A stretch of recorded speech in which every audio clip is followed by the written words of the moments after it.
Hi, welcome to our short videos on Ask the Expert, where we take up questions asked by our viewers and clients pertaining to the cybersecurity industry.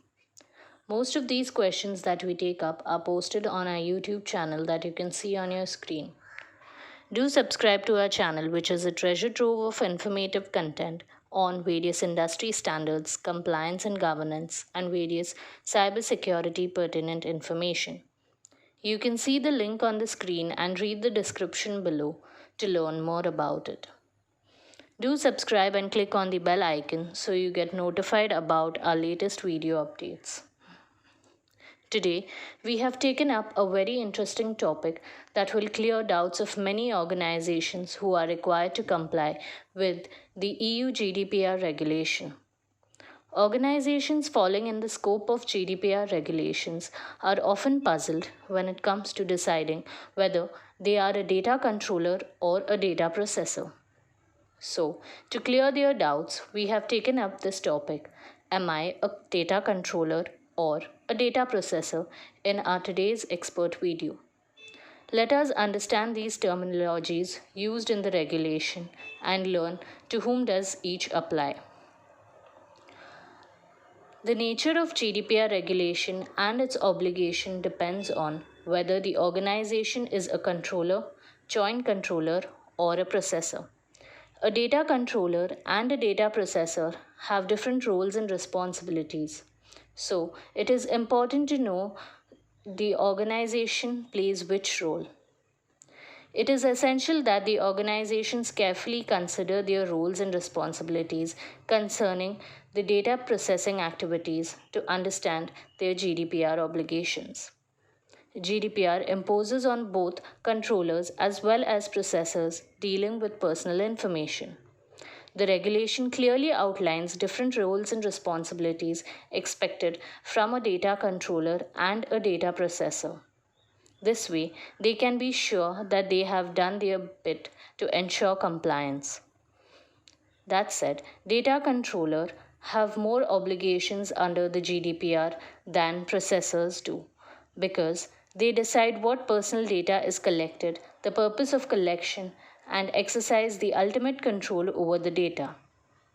Processors, on the other hand, have fewer obligations but be equally responsible and careful to only process personal data in line with the relevant data controller's instructions.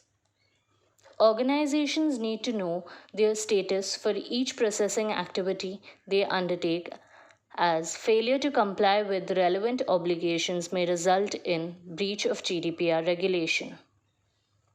This may attract fines or other penalties imposed by the supervisory authority and actions for damage by individuals whose privacy rights have not been upheld. So, how exactly does one determine whether they are a controller or a processor? Well, this depends on a lot of factors. It is important to remember that an organization is not, by its nature, either a controller or a processor. One needs to consider the processing activity that is taking place.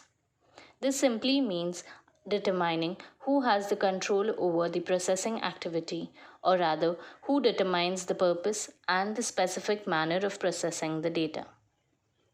Data controllers are key decision makers. They have the overall say and control over the reason and purpose behind collecting the data.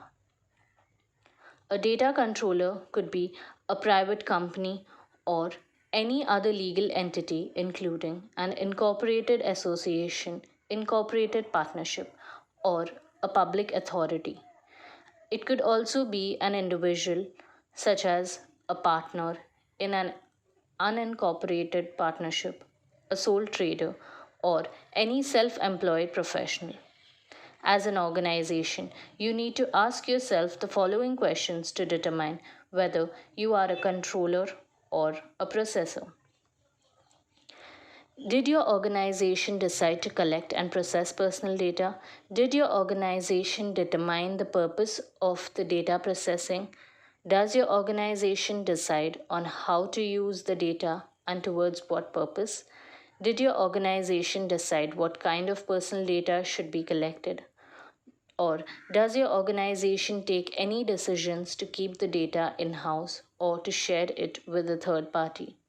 Does your organization decide to whom the data is shared with?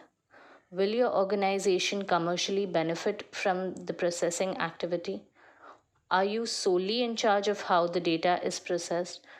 And do you make any decisions on how long to retain the data or decisions to make any amendments to the data?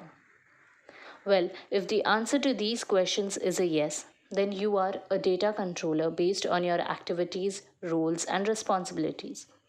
If you make any of these decisions, then you are a data controller, as all the decisions can only be taken by the data controller as a part of its overall control over the data processing operation.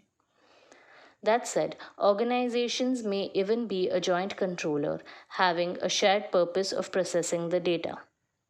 Typically, two or more controllers who jointly determine the purpose and means of processing of data can be defined as a joint controller. Joint controllers must have a transparent arrangement between them, defining each of their responsibilities and obligations under the GDPR regulation. Regardless of what has been decided in terms of who is responsible for which GDPR obligation, each joint controller remains equally liable to the supervisory authority and the data subjects for compliance with all the controller obligation in the GDPR regulation. Moving on, to determine whether the organization is a joint controller, you need to ask the following questions. Do you have a shared objective with other companies for the data processing? Are you processing the data for the same reason as another data controller? Are you using the same set of personal data for the processing as another data controller? Are you designing the data processing activity along with another data controller? Joint controllers have to decide who takes what part of the responsibility. They are equally responsible for any security breaches and any fines and would be divided accordingly. That said, it is also important to note that there is always a possibility of your organization playing a dual role as both a controller and a processor. There may be a situation when there are overlaps and gray areas, making it confusing to figure out if you are a data controller or a data processor. There are instances where you can be both the data processor and the data controller. So, for instance, if our analytics provider runs a customer's data through its system, the provider will be a processor of the data. However, if they hold the data set and also entitled to determine the way in which the data is used, they can even be the controller of that data. So, to determine whether you are a data processor, you need to ask yourself the following questions.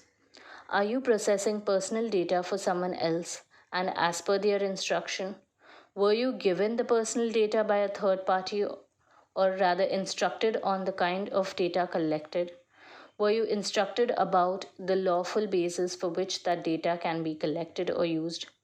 Were you given the timelines on how long the data will be retained and stored?